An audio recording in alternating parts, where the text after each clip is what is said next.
Hey out there, just wanted to give you the Anvil Mountain house update.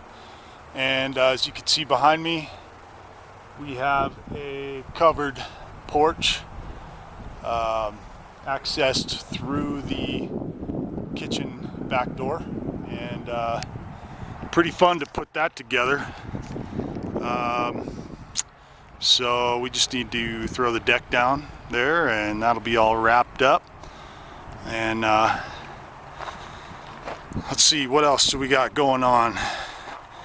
We're gonna get insulation and drywall quote from a guy out of Durango, and as you can see what I'm showing you there, that's a 18-foot glue lam, and my friend Wade and I got that thing up there just barely. It just about broke us getting that thing up there by hand. But anyways, things are moving forward, and we're real excited out here. There's a beautiful Kendall Mountain. So over and out.